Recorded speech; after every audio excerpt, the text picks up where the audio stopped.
Hey, Luca here. This is a quick video to show you what the refactoring community looks like and how it works.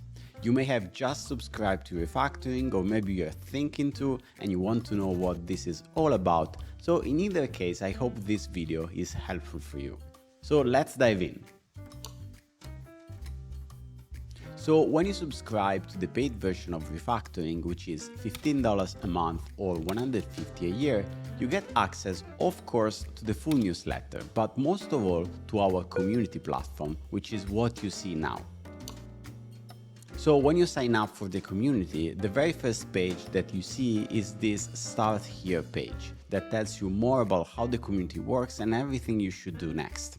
So the very first thing you should do is to download our app, because we have our own refactoring app for both iPhone and Android that you will find in the app stores. By downloading it, you will get the very best experience in the community, including native notifications for all the events, for interactions under your posts, and overall just the best look and feel. And next, you will complete your profile, adding information about yourself, your bio, your photo, and all the things that allow us to get to know yourself better. And after that, what you should do is just head to the Say Hello section and introduce yourself, which is very helpful for everybody who is here. And you can say things like, where are you from, what do you do for work, what are your hobbies, and most importantly, what are your challenges right now? Let us know how we can help you. After you have introduced yourself, you can just check out some of the things that we do in the community. And you may start with the events. We run live events recurringly in the community where we get together and talk about things. The main one and the most populated is the mastermind. We do this once a month. It is facilitated by Joel and Melinda, who are professional coaches, and we vote on the topics to talk about, and we get together to talk about this and share our own experiences. So the next one in April is doing more with less. And then we have the book club, where every 2 months we pick a non-fiction book, the most voted in our board, and we read it together, and we get together at the end of the period to review it together as well. And all the ideas and insights get then collected by myself and will be published on the newsletter. Speaking of this kind of interaction of ideas that get into the newsletter, you should check out the Coming Up section, where I anticipate the articles that I want to write for the newsletter. When I do so, I create a thread and people can join with their own ideas and experience, and the best ideas get included in the newsletter, quoting the author. But the community doesn't only host conversations, it also hosts all the refactoring content that we have published in the newsletter over the last 4 years, which is a lot. So if you continue scrolling on the sidebar here, you will see there is a library area, which is organized in different spaces based on the type of content.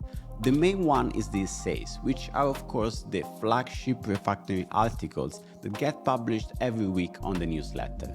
And here you can find them all. You can browse them in descending order of publication, or you can filter them by topic, and you can find them here and also click on more and find more topics. If you click on any of the topics, you will see only the articles published about those topics, which is very neat. And then you can check book reviews, of course, which are the books that we have reviewed in the book club, or the interviews, which are all the interviews in the podcast, also organized by topic, and videos, the solo videos that I started making about various topics, and finally a lot of exclusive deals and discounts about popular developer tools that are exclusive to paid members of Refactoring. Another very important thing of how the library works is that all the content lives here. You don't have to leave the platform to read an article or watch an interview. So for example, if you go into essays and you open any of these, like the cloud versus on-premise one, you will find the whole article inside here. And why is this convenient? Because this way you can search for things. So let's say you search for code reviews. What you will see is that the research surfaces refactoring articles, interviews, community threads, and a lot of ideas about these either by myself or by people in the community, which is great. And finally, to make this search even easier, we have launched an AI chatbot. So you can go in your direct messages and either head to agents or just inside your inbox and try to ask something to the refactoring AI. And what happens is that the AI replies with an answer that is complete and useful by itself, but it also quotes sources and links to refactoring conversations in the community or articles or interviews or anything that is relevant for your question. And that's it. I hope this video was useful and I hope to see you soon in the refactoring community. We work a lot every day to making the community a very special corner of the internet that combines great content around software engineering and management with great ideas and conversations shared by people, with live events where we get to know each other and we make new friends. So thank you again and see you soon.